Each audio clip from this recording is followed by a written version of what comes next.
So this might throw a lot of people off, but apparently that whole quote about happy wife, happy life is not always true. In fact, some people don't always want to be happy, or they actually enjoy being sad, like Enneagram 4s or FP types in the Myers-Briggs system. And that was something that I had to really learn.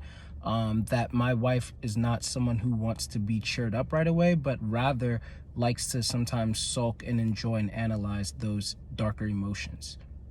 You're trying to get me in trouble. I think that the most codependent Enneagram type would be the Enneagram 2.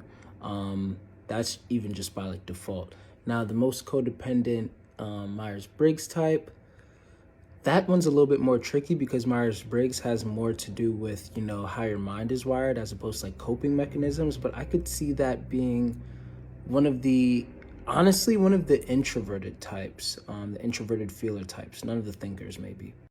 Okay, so this is a very loaded question, but the biggest thing that I will say is those online tests are trash. So do not use those. They are a standing or a starting point, but the best thing to do, honestly, like the best thing to do is to get a profiling session. I offer those, so if you're trying to get one, you can definitely hit me up and then we can set something up over there. But also learning about the cognitive functions yourself will also help out a lot too. Check out my videos on that.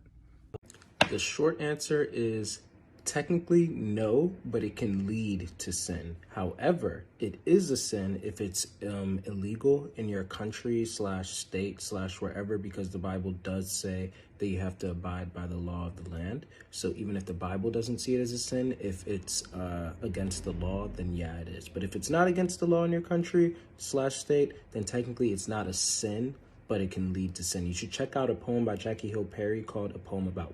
I think that it's all right to cut people off, and it's even advised to cut people off, but you gotta be smart and you have to freaking communicate before you do that. You can't just cut people off like, oh, I don't owe you an explanation. You kind of do. This is a whole relationship that you have with someone, and sometimes we expect people to read our minds.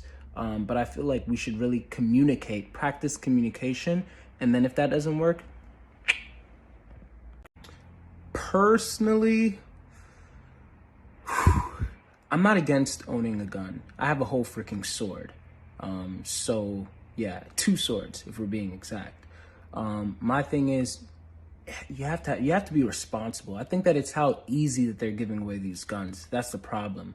One of the biggest problems. So that's how I feel. And if people don't want to own a gun, that's all right. We shouldn't force them, but we also shouldn't force the people who do have them. I think for long distance relationships, it takes obviously a lot of communication. And when you are having that quality time, you have to have lots of depth in those conversations. It can't just be, oh, we're just watching movies. You got to discuss those movies. You have to talk about things that y'all are learning about each other, about yourselves, throughout your day and stuff like that. A lot of this could really be built through text. You just got to try. All right, I believe that Ang is an ENFP, Enneagram 9, social, sexual. Honestly, I feel like I would leave him alone. Like, I would literally just let him know, like, hey, I'm here for you whenever you need me, but, just let me know whenever you need me. I would try not to, like, invade and not even let him know, like, yo, I'm praying for you, but I wouldn't push it.